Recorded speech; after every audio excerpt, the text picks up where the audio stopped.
सर्वप्रथम माँ शारदे को वंदन और मंच पर विराजमान सभी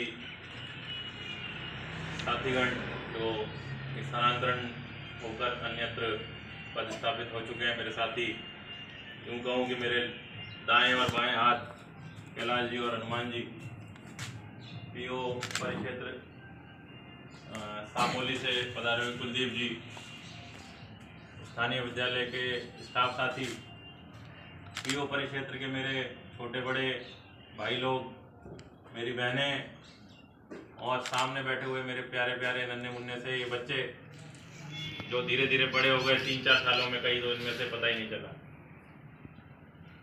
आज ये जो आयोजन किया जा रहा है, ये जो बात की जाती है, जो लोग करते हैं कि संस्कृति, भारतीय संस्कृति क्या है, तो ये पहचान है हमारी संस्कृति की। जब कोई आता है तो उसका स्वागत होता है और जब कोई जाता है तो उसी जोश के साथ में उसकी विदाई भी की जाती है। तो आप सब लोगों का हार्दिक आभार कि हम सब तीनों लोगों के सम्मान में आप लोगों ने इस विदाई समारोह का आयोजन किया। ससम्मान हमको यहाँ से विदा कर रहे हैं। कुछ लोगों के आंखों में आंसू हैं, लेकिन ये जीवन, और जब सार्वजनिक क्षेत्र में हम लोग नौकरी करते हैं तो एक कागज के आदेश की पालना हमको करनी पड़ती है। उस कागज के आदेश के तहत ही हम लोग यहाँ पर काम करने आए और उस कागज के आदेश के तहत ही हम लोग यहाँ से अन्यत्र अपने कर्तव्य निर्वहन के लिए जा रहे हैं। मेरे लिए जीवन में निजी रूप से लोग कहते भी हैं कि कागज की कार्रवाइयों में ज़्यादा विश्वास करता हूँ। मैं कागज की कार्रवाइयों में नहीं, मैं उस कागज का जो महत्व है, उसकी जो ताकत है, उसमें विश्वास करता हूँ। और वही कागज की ताकत जो है वो हमको मजबूत करती है, वो बच्चों को मजबूत करती है। एक विद्यार्थी के रूप में जब आप परीक्षाओं में एक कॉपी में लिख कर आते हैं तो वही कागज और वही स्याही जो होती है वो आप लोगों के अच्छे नंबर, अच्छे अंक दिलाती है। ये चीज़ हर जगह देखने को मिलती है, क्योंकि वो अभिव्यक्ति है जो आपको प्रस्तुत करती है।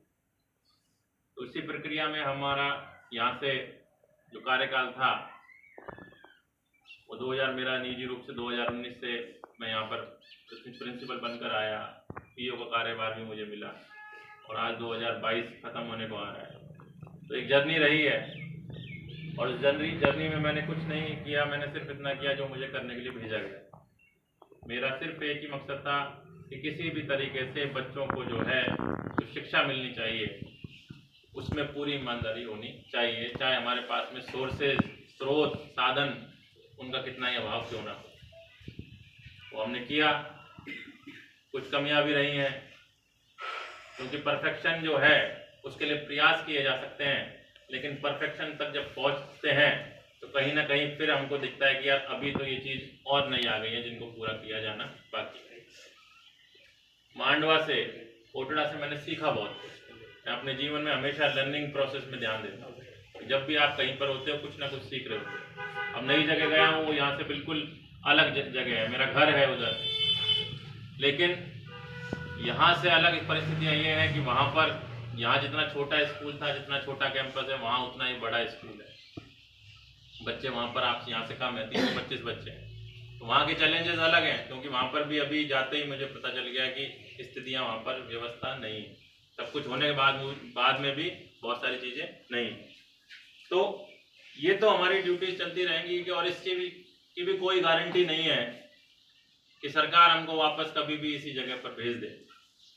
तो ये तो स्वीकार्य होती है ये चीज़, जहाँ भी भेजेंगे वहाँ पर हमको वो चीज़ स्वीकार।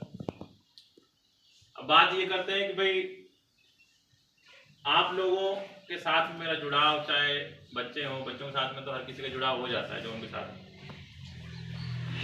मांडवा के जो इस स्कूल के बच्चे हैं, आप सबको मैंने हमेशा, मैंने अपने बच्चे की तरह, आप लोगों को मैंने मेरे सगे बच्चे के अलग कभी नहीं समझा। जब आप लोग मेरे पास में कोई भी किसी भी तरीके से आता था या आती थी, तो मैं उसको अपने बच्चे की तरह ही वैल्यू देता था। मेरा विश्वास कभी भी बच्चों को मारने पीटने में नहीं रहा, ये आप लोगों ने महसूस भी किया होगा। हाँ, डांटता जरूर हूँ, मैं अपने बच्चे को भी डांटता हूँ, आप लोगों को भी डांटा। वो इसलिए डांटा कि कहीं ना कहीं आपको अपनी गलतियों का भी एहसास हो, अगर गलत हो तो उस चीज़ का हमें बताएंगे। तो प्यारे बच्चों, आप लोगों से यही कहना चाहूँगा कि आपको अगर जीवन में आगे बढ़ना है, अपने सपनों को साकार करना है, तो उसका कोई शॉर्टकट नहीं है, उसका सिर्फ और सिर्फ एक ही साधन है, वो है एजुकेशन। एजुकेशन सिर्फ ये नहीं है कि स्कूल में हमने पढ़ लिए तो हमारी एजुकेशन पूरी हो गई। एजुकेशन आपको आपके सही मुकाम तक पहुंचाएगी, तब आप समझिए कि आप एजुकेट हो गए। यानी समाज के जिस दिन आप काम आने योग्य हो गए सोसाइटी के, उस दिन आप समझिए कि हम एजुकेटेड हो गए हैं, हमने शिक्षा प्राप्त कर ली। तो इस चीज को ध्यान में रखना और पढ़ाई करना। मेरे स्टाफ जो साथी हैं, हम लोग कम थे लेकिन हम मजबूत थे, हम एक थे। आज संख्या कम जरूर हुई है क्योंकि हम 3 जो लोग थे टेक्निकली स्ट्रांग थे, और ये भी है कि किसी के जाने से व्यवस्था रुकती नहीं है, थोड़ी प्रभावित हो जाती है, और ये प्रभावित कुछ समय के लिए होगी और नए साथी लोग आ जाएंगे क्योंकि अभी पदोन्नति की प्रक्रिया बाकी है, वो भी पूरी हो जाएगी। लेकिन जैसे स्टाफ की अगर मैं बात करूं स्थानीय विद्यालय मांडवा स्कूल की, तो मैं ऑब्जर्व बहुत करता हूँ, चीज़ों का अवलोकन करता हूँ, चीज़ों को देखता हूँ, और उसको पता भी नहीं लगता कि उससे मैं क्या क्या चीज़ें सीख लेता हूँ। मेरे स्टाफ में चाहे भगवती जी हो, चाहे राधा किशन जी हो, चाहे रोहिताज जी हो, चाहे विनोद जी हो, चाहे राव जी हो, चाहे भोजाराम जी हो, हमारे जितने भी साथी हैं, कुछ ना कुछ हमने एक दूसरे से सीखा है।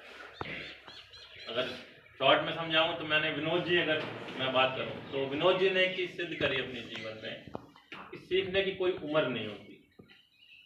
आज इनका रिटायरमेंट पास है, कुछ 4-5 साल बचे हुए हैं आपके, 9 साल बचे हैं। देखो 9 साल बचे हैं अभी, यानी कि 51 साल के हो गए हैं ये, और जिसमें से आपकी कितने साल की सर्विस हो गई? 22 साल से ये यहाँ पर काम कर रहे हैं। अच्छे से अच्छा आदमी टूट जाता है, ठीक है। कैलाश जी हमारे मजबूत जरूर दिखते हैं, लेकिन 2017 से लेकर 2022 तक काफी मानसिक रूप से टूट चुके थे, और एक फूल खिल गया अभी तो तोड़ देती है। तो परिवार से जब दूर होते हैं, क्योंकि मैं तो मेरे परिवार के साथ में था, हनुमान जी थे अपने परिवार के साथ में थे, लेकिन आप जब परिवार से दूर होते हो, अकेले रहते हो, तो मानसिक रूप से आप टूट जाते हो। लेकिन विनोद जी जो है, उनसे हमने सीखा कि मानसिक रूप से कैसे मजबूत हो सकते हैं, और सीखने के लिए कोई जगह, कोई स्थान और कोई उम्र महत्व नहीं रखती। टेक्निकली बहुत स्ट्रांग है, मेंटली बहुत स्ट्रांग है, और अनुशासित है, तो ये चीजें भी सीखने को मिलती है। रोहिता जी से बात करें तो डिसिप्लिन, सादगी, वॉल्यूम की आवाज का मेरा तो बहुत तेज ही रहता है, रोहिता जी का थोड़ा सा कम ही रहता है, ये चीजें भी इन्होंने सीखी है। राधा किशन जी से भी हमने काफी चीजें सीखी है, खास तौर पर इनके जब हम 15 अगस्त 26 जनवरी पर ये लोकगीत सुनाते थे तो एक अलग ही इनका रूप निकल के आता था। राव जी हैं, भोजाराम जी हैं, इनका स्थानीय फायदा मिला हमको, लोकल हैं, तो लोकल जिम्मेदारी जो होती है, क्योंकि जब हम अपने घर पर होते हैं जयपुर वगैरह पर, तो यही व्यवस्थाएं संभालते थे यहाँ की, तो ये जिम्मेदारी होती है, सामूहिक जिम्मेदारी। भगवती जी हैं हमारे बिल्कुल प्राइमरी की विंग के लीड के डी हैं, उसको संभाल रहे। और कैलाश जी और हनुमान जी के बारे में कहना ये होगा कि किसी भी सूरज को आईना दिखाने के बाद के बराबर है। मैं यही कहूँगा कि ये मेरे दोनों के दोनों लेफ्ट और राइट हैंड जो है वो यही थे, इन्हीं की वजह से मैं मजबूत हुआ, इन्हीं की वजह से हम एक टीम के रूप में काम कर पाए और मांडवा स्कूल को मजबूत कर पाए। जब टीम होती है तो अच्छा वर्क हो पाता है। अब इसी रूप में, इसी कड़ी में एक रोल और था मेरा पीओ के रूप में, और पीओ के रूप में मांडवा, बाखरेल और फिर कोदरमाल, तो यहाँ पर भी 11 स्कूल, 10 स्कूल और थे, 10 स्कूलों में भी नए साथी, तो इनसे भी बहुत कुछ सीखने को मिला है। ये सीखने को मिलता है सबसे पहले कि शिक्षक होता क्या है, शिक्षक के आगे चुनौतियां क्या है। ये जो नाम है, ये जिंदगी भर याद रहने वाले नाम है जो मैं अपने साथ लेके जा रहा हूँ। मांडवा से मैं बहुत कुछ लेकर जा रहा हूँ, उनमें ये नाम और उनके साथ में जो काम किया है, वो सोच नहीं सकते। जयपुर में बैठ के या किसी भी महानगर में बैठकर लोग सोच नहीं सकते कि ऐसी जगहों पर भी काम करना पड़ता है, ऐसी जगह पर बच्चे कैसे पढ़ने आते हैं। आंजनी स्कूल आज एक अपनी अलग पहचान बना चुका है, रूपणी स्कूल अपनी एक अलग पहचान बना चुका है, कोदरमाल जो है वो रोड पर स्कूल है, उनकी भी अलग पहचान है। तो ये पहचान किसी स्कूल की कैसे बनती है? जब वहां पर कोई व्यक्ति या व्यक्ति समूह समर्पित होकर किसी विशेष भाव से, समर्पित भाव से अपने कर्तव्य का निर्वहन करता है, तब ये सब संभव हो पाता है। आंजनी स्कूल की अगर हम बात करें, सुंदरलाल मीणा, मुझे कोई इसमें शक नहीं है कि वो एक आदर्श शिक्षक हैं। एक शिक्षक को कैसा होना चाहिए, ये सुंदर जी से सीखा जा सकता है। प्रारंभिक शिक्षा में पढ़ाना सबसे मुश्किल काम है। सबसे आसान काम सीनियर क्लासेस को पढ़ाना है, और सबसे मुश्किल काम है 5वीं तक की कक्षाओं को संभालना, उनको पढ़ाना। और वो काम आंजनी स्कूल के जो शिक्षक हैं, सुंदर जी के नेतृत्व में बहुत शानदार तरीके से उसका निर्वहन कर रहे हैं। इसी प्रकार राजकीय प्राथमिक विद्यालय झांझर, वीणा सोडा, सिंगल टीचर, 115 या 20 बच्चे 3 साल से मैं देख रहा हूं,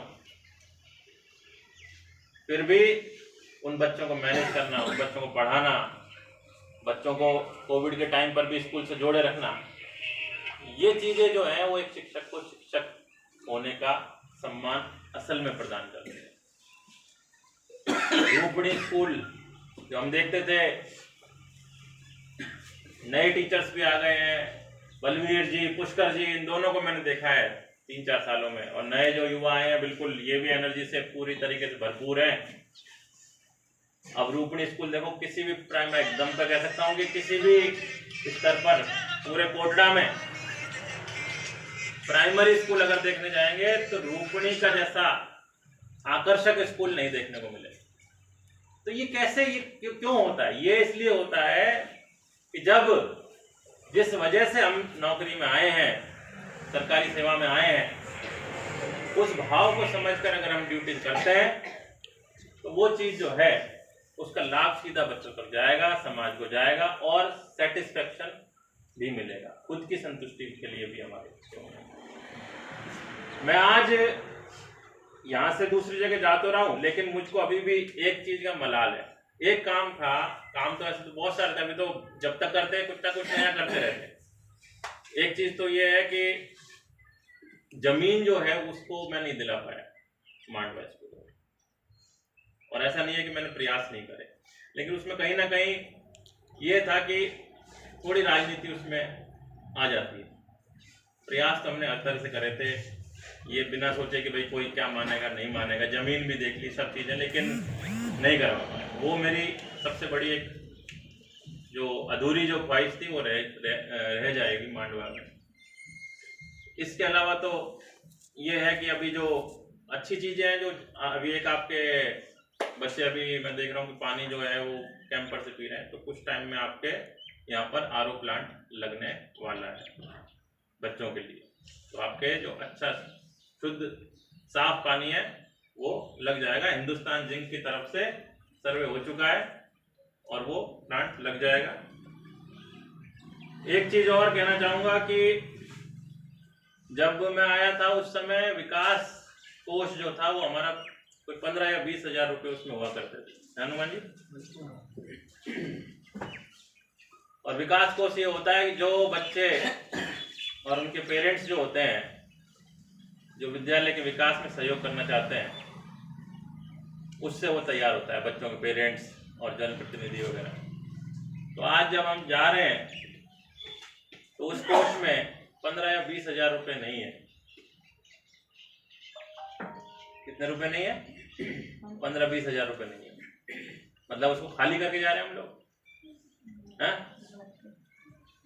उसमें 15-20 हजार रुपये नहीं है, उसमें 1,60,000 रुपये अकाउंट में आज की डेट में।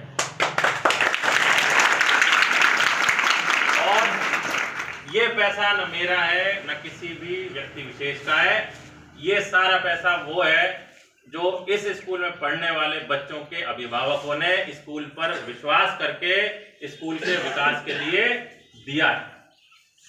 तो जो भी अथॉरिटी आने वाली जो प्रबंधन समिति है, हमारा यही था विचार कि भाई ये पैसा जब बढ़ता जाएगा तो फिर हम इसको ऐसा यूटिलाइज करेंगे जो बच्चों के काम आ पाए। तो कुल मिलाकर ये जो फंड है विकास कोष का, इसको भी बच्चों के हित में आप लेंगे, क्योंकि ये बहुत ताकत देता है किसी भी स्कूल को। विकास कोष जो होता है, हमको मोहताज होने की जरूरत नहीं है किसी पर, ठीक है। तो ये चीज है। और एक अनाउंसमेंट मैं मेरी तरफ से करता हूं कि इसी वित्तीय वर्ष के अंदर जो मेरा प्रॉमिस था, मैंने सोचा था कि मेरा ट्रांसफर हो गया तो इस साल मेरे को ये करना है। शायद ये मैंने चितरंजन जी के साथ में, इसके साथ में शेयर किया था कि इन्वर्टर मैं दूंगा स्कूल को। तो मैं वो अपना प्रॉमिस जो है आप लोगों से करता हूं कि इस फाइनेंशियल ईयर में इन्वर्टर की जो राशि है वो विनोद जी ने मेरे को कुछ बताई थी कि स्कूल के लिए लगभग 20,000 के लगभग का इन्वर्टर विद बैटरी वगैरह हो जाएगा। तो लाइट जाए या आए तो अच्छी बात है, और नहीं आती है तो कार्यालय और अपना स्कूल जो है उसमें आप लोगों के लिए बिजली की व्यवस्था रहेगी जब तक आप लोग स्कूल में रहेंगे। तो ये चीज है बेटा। तो इन्हीं बातें बहुत सारी हैं, यहाँ की यादें इतनी सारी जुड़ गई कि अब किससे तो कितने सुनाए कितने नहीं सुनाए, यहाँ सो इतनी सारी बातें हो गई। सारे बच्चे जो हैं वो, अब मेरे को सड़क पे चलता हो कोई मिल जाए तो मेरे को पता है कि हमारा ही बच्चा है। एनुअल फंक्शन की परंपरा को चालू रखना, ये मेरा रोहिदास जी और विनोद जी से करबद्ध निवेदन है। साथ में जो पीओ के जितने भी हमारे यंग ब्रिगेड है, चाहे आप सब कलेक्टिवली मनाओ, क्योंकि वो बच्चों का मंच है, बच्चों को बहुत आनंद आता है, ठीक है। ये चीज करिए। जयपुर में कभी भी कोई आता है यहाँ से, कोई चाहे स्टाफ का साथी हो चाहे कोई बच्चा, किसी को भी, जयपुर में मेरा नंबर आप लोगों के पास में है, अगर नहीं है तो स्टाफ से ले लीजिएगा। कभी भी जयपुर में या कभी भी मेरी कोई जरूरत पड़ती है किसी को भी तो कॉल करिए। मेरे से संभव जितनी भी सहायता होगी, सहयोग होगा, वो मैं आप लोगों के लिए, क्योंकि आज भी मुझे याद है, मैं एक स्कूल में 1 महीने लेक्चरर था, उसके बाद मेरा ट्रांसफर हो गया था वहां से। जयपुर का एक स्कूल था, 1 महीने सिर्फ मैंने वहां पर बच्चों को पढ़ाने का काम किया था। और पिछले साल की बात है, अब सोचिए कि 2000 कब की बात है, ये 2015 या 16 की बात है, और 2021 में वहां से एक स्टूडेंट का फोन आया, ग्रेजुएशन कर चुके एक स्टूडेंट का फोन आया कि सर मैंने महारानी कॉलेज से बीए कर ली है, अब मैं आरएस की तैयारी कर रही हूँ। यानी कि स्टूडेंट जो होते हैं, मैं ये कह रहा हूँ मुझे याद नहीं नाम से, शक्ल से मैं जान जाऊंगा, लेकिन उसको कहीं ना कहीं टीचर की जो थी वो एक याद थी कि भाई ये टीचर आए थे और इन्होंने हमको मोटिवेट किया। तो सब चीजें, विषय अध्यापक बनने से पहले शिक्षक बनना जरूरी है। सबसे यही है कि बच्चों को अटैच करिए। बच्चों, आप लोगों का यही है कि भाई अपने जो टीचर्स आप लोगों को पढ़ाते हैं उनका आप लोग रेस्पेक्ट करें, वो क्या कह रहे हैं उसको समझिए। अपने सपनों को साकार करने के लिए पढ़िए, खूब मेहनत करिए, तब आप लोग बहुत आगे तक बढ़ जाएंगे। यही मेरा सभी से पुनः आप लोगों को आभार कि 3 साल से ज्यादा का समय हो गया, लगभग 4 साल होने को आ रहे हैं। आप लोगों ने बहुत प्यार दिया, बहुत स्नेह दिया, सम्मान दिया, और हम सब ने सामूहिक रूप से, ना सिर्फ व्यक्तिगत बल्कि इस पूरी ग्राम पंचायत को, ना केवल कोटड़ा में, ना केवल उदयपुर में, ना केवल राजस्थान में और ना केवल भारत में, बल्कि अंतर्राष्ट्रीय स्तर पर राजकीय उच्च माध्यमिक विद्यालय मांडवा का नाम हमने किया। तो सब के लिए आप लोगों कि नेट पर जब हम सर्च करते हैं, गूगल पर कोटड़ा डालेंगे तो आपको कहीं ना कहीं उस सर्च में मांडवा जरूर दिखेगा। और अभी जिस स्कूल में गया हूं तो मैंने वहां पर यही बोला था कि मैंने दामोदरपुरा स्कूल है, इसका मैं नेट पर डालता हूं तो कहीं पर भी इसका कोई एक सिंगल पिक्चर नहीं आता, और मैंने मेरे पुराने स्कूल का आता है, तो मुझे पता लग गया कि अब मेरे को कहां से लेकर कहां तक दौड़ लगानी है इस स्कूल में। तो यही है, बातें ज्यादा लंबी हो जाएंगी जिनका अंत नहीं है। आप सबका पुनः आभार, धन्यवाद प्यारे बच्चों, आप लोगों ने बहुत